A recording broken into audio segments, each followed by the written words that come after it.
하루 15분 성경 읽기 생명의 말씀사 현대인의 성경. 오늘은 제222일차로 사도행전 26장부터 시작합니다. 사도행전 26장.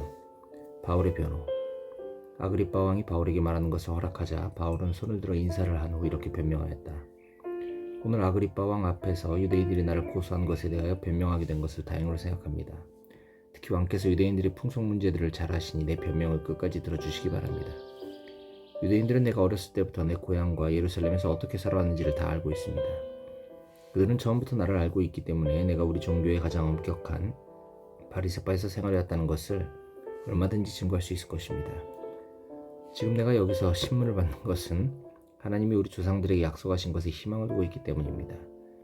이것은 우리 이스라엘 12지파가 밤낮 하나님을 열심히 섬기며 이루어지기를 바라는 약속입니다. 아그리빠 왕이시여, 나는 바로 이런 희망 때문에 유대인들에게 고소를 당하고 있습니다. 하나님이 죽은 사람을 살리시는 것을 어째서 여러분은 믿지 못할 일로 여기십니까? 나도 전에는 나사렛 예수님의 이름을 대적하는 일이라면 발벗고 나서야 할 것으로 생각하고 예루살렘에서 그 일을 직접 감행했습니다. 나는 대제사장들에게서 고난을 받아 많은 성도들을 감옥에 가뒀으며 또 그들을 죽이는 데에도 찬성했습니다. 그리고 모든 회당을 돌아다니면서 그들을 처벌하고 강제로 예수님을 저주하게 했습니다. 더욱이 그들에 대하여 화가 머리끝까지 치밀어 오른 나는 외국의 여러 도시에까지 가서 신자들을 괴롭혔습니다. 이런 일로 나는 대제사장들에게서 권한과 임무를 부여받아 다마스커스로 가게 되었습니다. 왕이시여, 정오쯤 되었을 때 내가 길에서 보니 해보다 더 밝은 빛이 나와 내 일행을 비추었습니다. 우리가 모두 땅에 엎드리자 히브리 말로 사오라 사오라, 내가 왜 나를 괴롭혔느냐, 가시채 찍을 뒷발질해봐야 너만 다칠 것이다 라는 음성이 내게 들려왔습니다. 그래서 내가 당신은 누구십니까? 하고 묻자 주님께서 이렇게 말씀하셨습니다. 나는 내가 핍박하는 예수다. 일어서라. 나는 이제 너를 일꾼으로 삼아 내가 오늘 본 것과 앞으로 내가 보여줄 일을 증거하게 하려고 너에게 나타났다. 내가 내 백성과 이방인들에게서 너를 구출하여 그들에게로 보내겠다. 이제 너는 그들의 눈을 뜨게 하여 어둠에서 빛으로, 사탄의 세력에서 하나님에게로 돌아오게 하고 나를 믿어 죄에서 용서받고 성도들이 받는 하늘나라의 축복을 받게 하라. 아그리빠 왕이시여, 그래서 나는 하늘의 그 환상에 거역하지 않고 먼저 다마스커스에서 그 다음에 예루살렘과 온 유대에서 그리고 이방인들에게까지 가서 회개하고 하나님께 돌아와 회개한 것을 행동으로 보이라고 외쳤습니다. 그러자 유대인들이 성전에서 나를 붙잡아 죽이려고 했습니다. 그러나 나는 하나님의 도우심을 받아 오늘도 여기 서서 높고 낮은 모든 사람들에게 예언자들과 모세가 예언한 한 가지 사실을 증거하게 되었습니다. 그것은 그리스도께서 고난을 당하시고 죽은 사람들 가운데서 맨 먼저 부활하셔서 이스라엘 백성과 이방인들에게 구원의 빛을 선포하시리라는 것입니다. 바울이 이렇게 변명을 하자 베스토가 큰 소리로 바울아, 내가 미쳤다. 너의 많은 학문이 너를 미치게 하고 있다고 외쳤다. 그러나 바울은 이렇게 대답하였다. 베스토 각하, 나는 미치지 않았습니다. 맑은 정신으로 참된 진리를 말하고 있습니다. 이 일은 한쪽 구석에서 된 일이 아니기 때문에 내가 자신 있게 말합니다만 아그리빠 왕께서도 이 일에 대하여 하나도 빠짐없이 다 아실 줄 믿습니다. 아그리빠 왕이시여, 예언자들을 믿으십니까? 물론 믿으시는 줄 압니다. 그러자 아그리빠 왕이 바울에게 네가 이 몇 마디 말로 나를 그리스도인으로 만들 것 같으냐? 하였다. 그래서 바울은 말이 적든 많든 왕뿐만 아니라 오늘 내 말을 듣는 모든 사람이 이렇게 묶인 일 외에는 다 나와 같이 되기를 하나님께 기도합니다 하고 대답하였다. 그러자 왕과 총독과 앞에 버니게와 또 함께 앉았던 사람들이 일어나 밖으로 나가면서 이 사람은 사형을 당하거나 갇힐 만한 짓은 아무것도 하지 않았다 하고 서로 말하였다. 그때 아그리빠 왕은 이 사람이 황제에게 상소만 하지 않았더라도 놓아줄 수 있었을 텐데 하고 베스토에게 말하였다. 사도행전 27장. 바울이 로마로 감. 우리가 배로 이탈리아에 가는 것이 결정되자 그들은 바울과 몇몇 다른 죄수를 율리오라는 근위대 대장에게 넘겨주었다. 우리는 데살로니가의 마케도니아 사람 아리스다고와 함께 아시아 해안을 항해하려는 아드라무테노 항만 소속의 한 배를 타고 떠났다. 이튿날 배가 시돈에 닿자 율리오는 바울을 친절히 대해주며 친구들에게 가서 대접받는 것을 허락해 주었다. 그리고 우리는 거기서 떠났으나 바람이 거슬러 불기 때문에 키프로스 섬의 북쪽 해안을 항해하여 길리기아와 밤빌리아 앞바다를 지나 루기아의 무라에 도착하였다. 거기서 근위대 대장은 이탈리아로 가는 알렉산드리아 배를 만나 우리를 그 배에 옮겨 태웠다. 우리는 여러 날 동안 천천히 항해하여 간신히 니도 앞바다에 이르렀는데 바람 때문에 더 나가지 못하고 살모네 앞을 지나 크레타 섬의 남쪽 해안을 따라 라세아에서 가까운 아름다운 항구라는 곳에 겨우 닿았다. 거기서 여러 날을 보내는 동안 금식하는 때도 이미 끝난 시기여서 항해가 매우 어렵게 되었다. 그래서 바울은 사람들에게 여러분, 내 생각에는 이번 항해로 하물과 배가 큰 피해를 입을 뿐만 아니라 우리 생명까지도 위험할 것 같습니다 하고 경고했으나 근위대 대장은 바울의 말보다 선장과 선주의 말을 더 믿었다. 또 그 항구에서 겨울을 하기가 적당치 않아서 대부분의 사람들은 어떻게 해서든지 베닉스에 가서 겨울을 지내자고 하였다. 베닉스는 남서편과 북서편이 트인 크레타 섬의 항구였다. 바다의 폭풍. 마침 남풍이 순하게 불어오자 사람들은 잘 되었다 생각하고 돛을 올려 크레테 섬 해안을 따라 항해했으나 얼마 안 가서 유라굴로라는 태풍이 불어닥쳤다.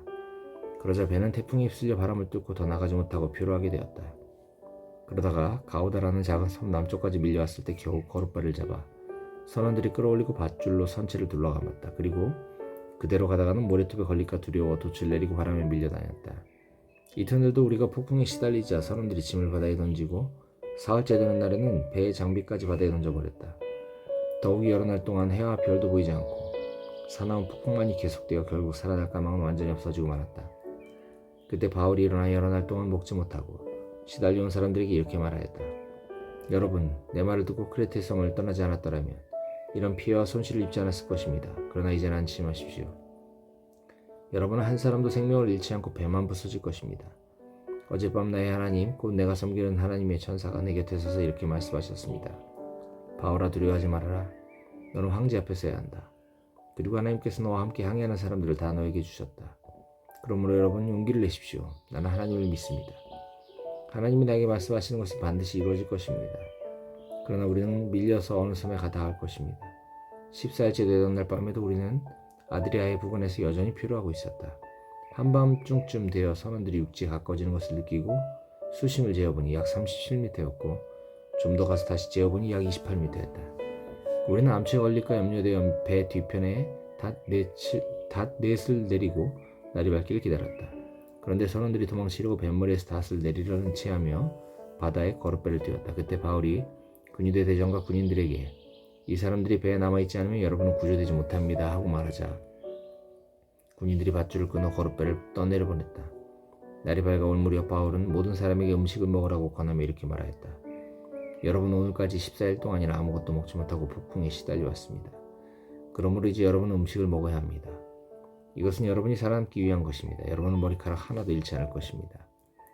그러고서 바울은 빵을 들고 모든 사람 앞에서 하나님께 감사기도를 드리고 먹기 시작하였다. 그러자 모두 용기를 얻어 음식을 먹었는데 배에 타고 있던 사람 모두 276명이었다. 다 배불리 먹은 후 배를 가볍게 하려고 남은 밀을 바다에 던져버렸다. 파선. 날이 밝았을 때 선원들은 어느 땅인지 모르지만 모래사장에 있는 항만을 발견하고 될 수 있는 대로 거기에 배를 데리고 하였다. 그들은 닻을 끊어 바다에 버리고 동시에 킷줄을 늦추고 앞 돛을 올려 바람을 타고 해안을 향해 들어갔다. 그러나 배가 두 물살이 합치는 곳에 말려들어 모래톱이 젖혀되어서 뱃머리는 움직이지 않고 배의 뒷부분은 사나운 파도에 깨어지기 시작했다. 이렇게 되자 군인들은 죄수들이 한 사람이라도 헤엄쳐서 도망칠까봐 그들을 죽일 계획을 세웠다. 그러나 근위대 대장은 바울을 구하려고 군인들을 제지시키고 헤엄칠 수 있는 사람은 먼저 바다에 뛰어들어 육지에 오르라고 명령하였다. 그리고 나머지 사람들은 널판이나 배 조각을 타고 가게 하여 모두 무사히 육지에 올라왔다. 사도행전 28장. 육지에 무사히 오른 후에야 우리는 그곳이 몰타섬이라는 것을 알게 되었다. 토인들은 우리를 친절히 대해주었으며 비를 맞고 추위에 떨고 있는 우리에게 불까지 피워주었다. 그때 바울이 나무 한 아름을 불에 집어넣자 그 속에 있던 독사가 뜨거워서 기어나와 그의 손에 달라붙었다. 섬 사람들은 뱀이 바울의 손에 매달린 것을 보고 이 사람은 틀림없이 살인자다. 그가 바다에서는 간신히 살아나왔으나 정의의 신이 절대로 살려두지 않을 것이라고 서로 말하였다. 그러나 바울은 그 뱀을 불 속에 떨어버리고 전혀 해를 받지 않았다. 그들은 바울이 곧 부어오르거나 갑자기 쓰러져 죽을 줄로 알았는데 오래 기다려도 아무렇지 않자 생각을 돌려 바울을 신이라고 하였다. 그 근처에는 그 섬의 주장 보블리우가 소유하고 있는 토지가 있었다. 그 주장은 우리를 따뜻이 맞아주고 3일 동안이나 정성껏 대접해 주었다. 그때 주장의 아버지가 열병과 이질에 걸려 앓고 있어서 바울이 들어가 기도하고 손을 얹어 낫게 해주었다. 그러자 그 섬의 다른 병자들도 이 소식을 듣고 와서 고침을 받았다. 그들은 여러 가지로 우리를 깍듯이 대접해 주고 떠날 때는 필요한 물건까지 배에 실어주었다. 석 달 후에 우리는 그 섬에서 겨울을 지낸 알렉산드리아의 디오스구로호를 타고 떠나 시라쿠사에서 배를 대고 거기서 3일을 머물었다. 우리는 다시 레기온으로 가서 하루를 지낸 후 때마침 불어오는 남풍을 타고 이틀 후에 보디올에 닿았다. 우리는 거기서 몇몇 신자들을 만나 그들의 초대를 받고 일주일을 그들과 함께 지낸 후 로마에 도착하였다. 그곳 신자들이 우리가 온다는 소식을 듣고 아피오 광장과 트레스타베르네까지 마중 나오자 바울은 그들을 보고 하나님께 감사하며 용기를 얻었다. 바울이 로마에 도착함. 우리가 로마에 들어가자 바울은 경비병 한 사람과 함께 민가에 따로 머물려도 좋다는 허락을 받았다. 사후로 바울은 그곳에 사는 유대인 지도자들을 초청한 자리에서 이렇게 말하였다. 형제 여러분, 나는 우리 민족에 대해서나 조상의 풍속에 대해서 전혀 잘못한 일이 없는데도 예루살렘에서 죄인으로 체포되어 로마인들에게 넘겨졌습니다. 로마인들은 나를 신문에 보고 죽일 만한 죄가 없으므로 놓아주려고 했으나 유대인들이 반대했기 때문에 나는 하는 수 없이 로마 황제에게 상소하였습니다. 그렇다고 내 민족을 고소하려는 것이 아닙니다. 나는 여러분을 만나 함께 이야기하려고 여러분을 불렀습니다. 내가 이렇게 쇠사슬에 묶인 것은 이스라엘의 희망 때문입니다. 그러자 그들은 바울에게 이렇게 말했다. 우리는 유대로부터 당신에 관한 편지를 받은 적도 없고 여기 온 형제들 중에서도 당신에 대해 나쁘게 평가하거나 말하는 사람이 없었습니다. 그런데 우리가 알기에는 당신의 종파가 어디서나 배척을 당하고 있다는데 당신의 생각은 어떤지 들어보고 싶습니다. 그러고서 바울과 날짜를 정하고 많은 사람들이 그의 숙소로 찾아왔다. 그래서 바울은 아침부터 저녁까지 하나님의 나라에 대해서 설명하며 증거하고 모세의 율법과 예언자들의 글을 가지고 예수님에 관해 그들을 설득시키려고 하였다.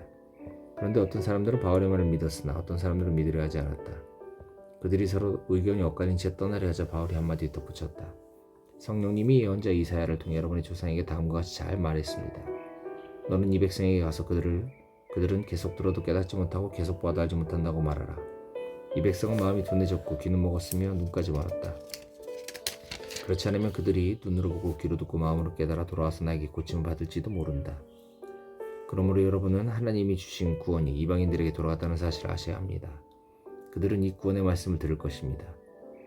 바울이 이 말을 한 후에 유대인들은 서로 격렬한 논쟁을 하다가 돌아갔다. 바울은 만 2년 동안 자기 전셋집에 머물면서 찾아온 모든 사람을 따뜻하게 맞아들여 아무런 방해도 받지 않고 담대하게 하나님의 나라를 전파하고 주 예수 그리스도에 대하여 가르쳤다.